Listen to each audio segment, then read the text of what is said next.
નમસ્કાર મિત્રો, જીપી સિરીઝમાં આપનું સ્વાગત છે। મિત્રો, આ વિડીયોમાં આપણે છેલ્લા 15 દિવસની અંદર થોડો પ્રવાસ કર્યો હતો, એના થોડી ઝલક બતાવવાના છે। એટલે આ વ્લોગનું નામ આપણે પાક્ષિક રાખ્યું છે। આ માતર છે અને માતરનો રાજમાર્ગ તૈયાર થઈ રહ્યો છે।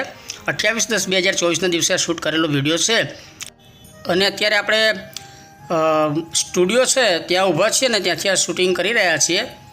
આ ફક્ત મેમોરિયલ શૂટ છે। સામે ગાંધીજીની પ્રતિમા છે। આપ જોઈ રહ્યા છો, એક સાઈડ ટ્રાફિક થયો છે અને એક સાઈડ રોડ નવો બની રહ્યો છે, પરંતુ ખૂબ જ સમજદારીપૂર્વક આ વાહન ચાલકો પોતાના વાહનો સાઈડમાં લઈ અને ધીરે ધીરે આ વાહન વ્યવહાર ચાલુ રાખવામાં આવે છે। ગાયત્રી હોસ્પિટલ છે, આપ જોઈ શકો છો।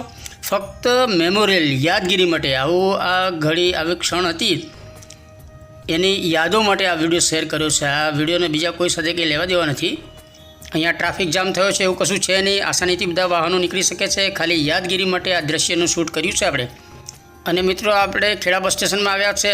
મુસાફર જનતાને સ્વચ્છતાનો સંદેશો આપતા કેટલાક પેઇન્ટિંગ્સ અહીંયા કર્યા છે અને તે પૈકી આપણે શોપિંગ સેન્ટર છે બસ સ્ટેશનનું, ત્યાં મહાત્મા ગાંધી બાપુનું સરસ ચિત્રાંકન કર્યું છે અને સ્વચ્છતાનો સંદેશો આપ્યો છે।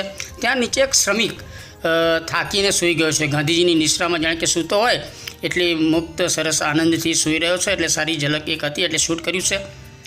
રાત્રે આપણે ખેડા હાઈવે પર સારામાં સારી આપણે હોટલ છે ગુડલક હોટલ, ત્યાં જમવા આવ્યા છે અને આપણા ભાઈ સુરતથી આવ્યા હતા તો એમની સાથે ગુડલક હોટલમાં આપણે જમવા ગયા હતા, એટલે થોડું મેમોરિયલ શૂટ કર્યું છે। અને હવે આપણે નડિયાદ તરફ જઈ રહ્યા છે ને અહીંયા એક મોટો બ્રિજનું એક માળખું અહીંથી પસાર થઈ રહ્યું છે। એટલે ખેડાથી નડિયાદ રોડ ફક્ત 10 મિનિટ માટે રોકવામાં આવ્યું હતું વાહન વ્યવહાર એનું। અને આ બુલેટ ટ્રેનનું જે માળખું સ્ટ્રક્ચર છે એ સામેની સાઈડ તૈયાર થાય છે ને અહીંયાથી હવે જે આપણે ખેડા નડિયાદ રોડ જે બ્રિજ બને છે ત્યાં લઈ જઈ રહ્યા છે અને સરસ દ્રશ્ય, યાદગાર દ્રશ્ય છે, એટલે આપણે થોડું શૂટ કરી લીધું છે। અને માત્ર 10 જ મિનિટ ખેડાથી નડિયાદનો જે વાહન વ્યવહાર છે એ અહીંયા રોકવામાં આવ્યો હતો અને બીજી સેકન્ડની અહીંયા બધું હટાવી જેવું પેલું પુલનું માળખું સ્ટ્રક્ચર છે એ પેલું કોર્નર રોડ ક્રોસ કરી આ બાજુ આવી ગયું એટલે તરત વાહન વ્યવહાર ચાલુ કરી દેવાયો છે। અને આપણે ફક્ત યાદગીરી માટે, તમે જાણો છો બુલેટ ટ્રેન આપણી એક ગૌરવની વાત છે, ઇતિહાસ બની રહ્યો છે। અને હમણાં આપણે બુલેટ ટ્રેનના અગાઉ વિડીયો પણ શેર કર્યા છે, એની કામગીરીની માહિતી પણ આપણે આપી હતી। અને એવું સરસ બુલેટ ટ્રેનનું આ માળખું સ્ટ્રક્ચર એ અહીંયા સામે જ પાછળ પેલી સાઈડ છે ત્યાં એનું બનાવવામાં આવે છે અને અહીંયાથી આ ટ્રેલર દ્વારા પુલની સ્થળે જગ્યાએ લઈ જવાય છે। પરંતુ એક યાદગાર સરસ મેમોરી હતી એટલે આપણે આ સરસ શૂટ કર્યું છે, તમે જુઓ।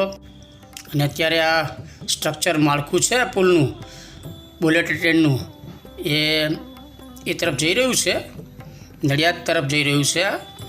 ત્યાં પુલ છે ત્યાં લઈ જવાઈ રહ્યું છે ને બે એક આવા સ્ટેપ બાકી રહ્યા છે, પછી પુલ આખો જોડાઈ જશે અને એ પણ આપણે વિડીયો પછી શેર કરીશું। પરંતુ આ બુલેટ ટ્રેનની કામગીરી છે એ આપણે ખાસ ઇતિહાસ બની રહ્યો છે એટલે આપણે હંમેશા બુલેટ ટ્રેનની કામગીરી બતાવીએ જ છીએ।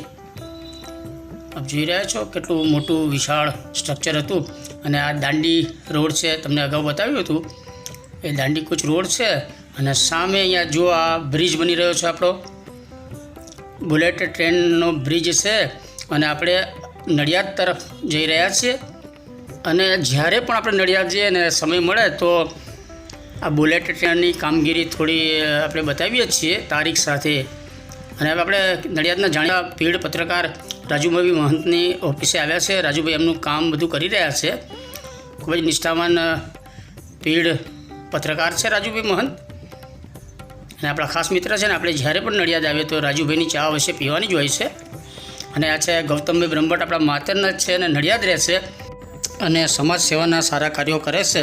ગૌતમભાઈ બ્રહ્મભટ્ટ આપણા ખાસ મિત્ર છે। અને હવે આપણે રાજુભાઈની ઓફિસે ચા પી લીધી છે ને સામે અકબરભાઈ બેઠા છે અને પોતાના કામગીરી રાજુભાઈ બતાવી દીધી છે ને આપણે આંખની હોસ્પિટલ જવાના છે, સંતરામ નેત્ર ચિકિત્સાલય છે, ત્યાં એક કામ અર્થે જવાનું છે અને નડિયાદનું કામ પતાવીને હવે આપણે આણંદ આવ્યા છે। આણંદ પણ આપણા ખાસ મિત્ર છે પરેશભાઈ જાદુગર અને એમને અવશ્ય મળીએ છે ને ત્યાં પણ ચા પાણી થાય છે જ આપણે। જ્યારે પણ જે શરૂઆતમાં ચા આવી જાય ને પછી સમય પ્રમાણે જે નાસ્તો મંગાવો ને નાસ્તો મંગાવી દેશે. અને આ પિન્ટુભાઈ છે, જાદુગરના નાના ભાઈ છે પિન્ટુભાઈ, સદાબહાર ખુશ જ જોવા મળે છે. અને હવે આપણે ખેડા આવ્યા છીએ અને વાત્રક નદી વચ્ચે આપ જોઈ રહ્યા છો એક રસ્તો બની રહ્યો છે. અત્યારે રેતી ખનન માટે જે લોકો અહીંયા લીઝ પર આ પટ્ટો રાખતા હોય એ લોકો અહીંથી રેતી લઈ જાય છે અને સામે હરિયાળા તરફ રેતી સરસ છે અને એ રેતી લાવવા માટે અહીંયા સરસ રસ્તો બનાવાઈ રહ્યો છે. કહેવાય છે કે ખેડાની રેતી ખૂબ જ ફેમસ છે. આ જે કન્સ્ટ્રક્શન કામ કરતા હોય, બાંધકામ કરતા હોય તો ધાબા ઉપર એ રેતી પાથરી અને પાણી જે ભરી રાખવાનું હોય તો એમ કહેવાય છે કે રેતી ખેડાની બહુ સરસ હોય છે. અને વર્ષોથી જ્યારે સેવાલય તરફથી મોટી રેતી આપણે ધાબુ ભરવા મંગાવીએ તો એ લોકો અહીંયાથી ખેડાની રેતી મંગાવતા હતા એવું આપણે જૂની જાણકારી છે. અને અહીંયા તમે જુઓ સરસ રસ્તો નદી વચ્ચે રસ્તો બની રહ્યો છે. વાત્રક નદી છે અને રેતી ખનન માટે જે આ લીઝ લેતા હોય છે રેતીની એમના દ્વારા આ રસ્તો બનાવાઈ રહ્યો છે. અહીંયાથી જાળી ઝાકડા છે, અહીંયાથી બધી જાળી ઝાકડા ઉખાડી અને નદીમાં વચ્ચે પાથરવામાં છે. એની ઉપર માટી રેતીથી દબાણ કરી અને ખૂબ જ સરસ રસ્તો બનાવ્યો છે. આપ જોઈ રહ્યા છો સરસ વાત્રક નદીનો પટ દેખાય છે ને કળકળ વહેતી વાત્રક નદી દેખાય છે આપણને. આપ જોઈ રહ્યા છો હવે આ રસ્તો તૈયાર થઈ ગયો છે. થોડા દિવસ પછી આપણે શૂટ કરેલો વિડીયો બીજો છે. અને આ ડમ્ફર જે છે રિવર્સમાં તમે જુઓ એ ડ્રાઈવર કેટલાક કુશળ હશે કે રિવર્સમાં છે કે અહીંયા સુધી આ માટી જ્યાં ભરવાની છે રેતી ભરવા માટે અહીંયા સુધી રિવર્સમાં લાવશે.